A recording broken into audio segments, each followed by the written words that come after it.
What is secularism? Secularism is now being talked about. Secularism is safe in India for the simple reason it is in the DNA of Indian people.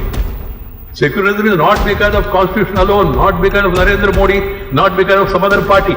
It is safe in India because it is in the DNA of Indians.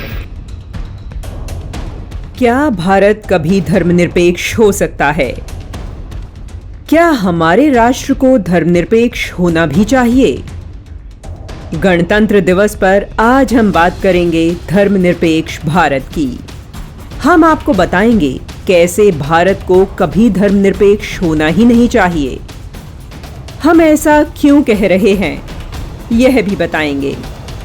साथ ही बताएंगे कि भारत धर्मनिरपेक्ष न हो तो यहाँ कैसे हो अल्पसंख्यकों के हितों की रक्षा। क्या आपको पता है कि आज के ही दिन 1950 में जिस संविधान को लागू किया गया था उसमें धर्मनिरपेक्षता नाम का कोई शब्द था ही नहीं। चौंक गए ना आप? जी हाँ, ऐसा ही था, क्योंकि भारत के लिए इसकी कभी कोई आवश्यकता थी ही नहीं। मैं सेकुलर शब्द के संबंध में मैं कहना चाहूंगा। सेकुलर शब्द का जहां तक है, यह आज मैं कह सकता हूं कि आज की राजनीति में सर्वाधिक दुरुपयोग यदि किसी शब्द का हो रहा है तो सेकुलर शब्द का सर्वाधिक दुरुपयोग हो रहा है। सर्वाधिक दुरुपयोग हो रहा है। हमारा यह कहना है कि यह दुरुपयोग रुकना चाहिए। सेकुलर का जो औपचारिक अनुवाद हुआ है, भारत के संविधान का अनुवाद होते हुए जो औपचारिक अनुवाद है, सेकुलर शब्द का जो औपचारिक अनुवाद है वह है पंथ निरपेक्ष, धर्मनिरपेक्ष नहीं।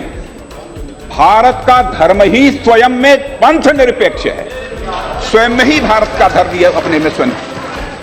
इसलिए इस हकीकत को भी वह समझते थे, इसीलिए उन्होंने सेकुलर शब्द का प्रयोग खड़गे साहब भारत के प्रेम्बल में बाबा साहब भीमराव अंबेडकर ने नहीं किया था। 1976 में इंदिरा गांधी ने तुष्टीकरण को अपनाते हुए सेक्युलर और सोशलिस्ट शब्द को संविधान में जोड़ दिया।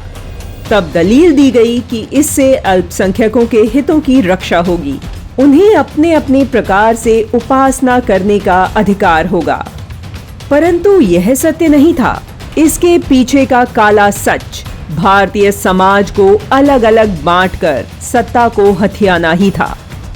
सेक्युलर शब्द का ही असर है कि लोग अल्पसंख्यक और बहुसंख्यक के नाम पर बंट गए हैं, जबकि सनातन हिंदुत्व विचारधारा में अनेक पंथों के लोग सदियों से साथ रहते आए हैं, जिनमें कभी अल्पसंख्यक और बहुसंख्यक की विभाजक रेखा नहीं रही।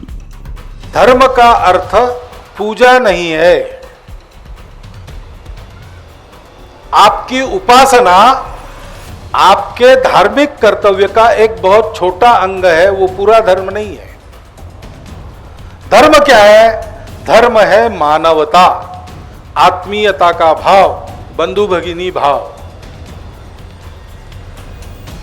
ढाई आखर प्रेम का पढ़े सो पंडित होए।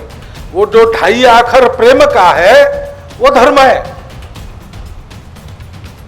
वो धर्म ये जानता है कि जो अलग अलग अस्तित्व विविधता हमको दिख रही वो एक का ही आविष्कार है। एक के ही रूप होने के कारण उनका मैं सम्मान करता हूं, उनका मैं स्वीकार करता हूं, उनको केवल सहन नहीं करता, उन सबको मैं मानता हूं। वास्तव में धर्म भारतीयों की जीवन शैली है, जिसमें अलग अलग प्रकार के कई पंथ सम्मिलित हैं, जो अपने अपने रीति रिवाजों का स्वतंत्रता से पालन करते हैं। यही हिंदुत्व का विचार है।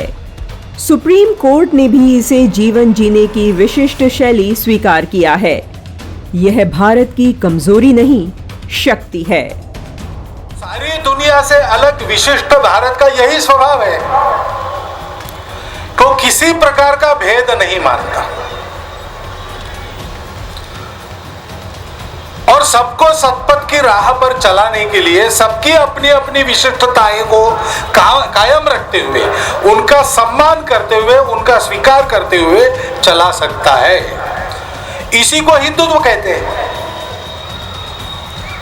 और हम भारतवर्ष के लोग, सभी लोग इस हिंदुत्व का विकास करने वाले अपने श्रेष्ठ पूर्वजों के ही वंशज हैं। तो यह प्रश्न तो निराधार हो जाता है कि यहाँ किसी भी पंथ को अलग से अधिकारों की आवश्यकता है। फिर भी यदि किसी को भय सता रहा है अपने पंथ के अस्तित्व का, तो इसके लिए सही शब्द पंथ निरपेक्षता है, न कि धर्म निरपेक्षता। संविधान के हिंदी संस्करण में भी अंग्रेजी के सेक्युलर शब्द का अर्थ पंथ निरपेक्ष लिखा गया है, न कि धर्मनिरपेक्ष।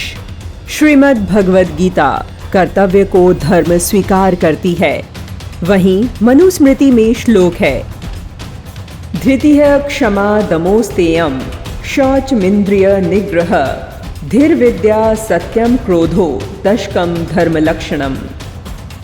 अर्थात मनुस्मृति में धर्म के 10 लक्षणों की चर्चा की गई है, जिसमें से धैर्य, क्षमा, पवित्रता, इंद्रिय संयम, ज्ञान, विद्या, सत्य हैं। जो मनुष्य इन लक्षणों को अपने आचरण में उतार लेता है वही धर्म का पालक कहलाता है, जबकि पंथ धर्म के भीतर ही जन्म लेते हैं। भारत के लिए सभी पंथ समान हैं। सभी पंथों की साझा संस्कृति ही हिंदुत्व है। तो आइए गणतंत्र दिवस पर पंथ निरपेक्ष संविधान को सशक्त बनाने और धर्म राज्य की स्थापना की शपथ लें। जय हिंद।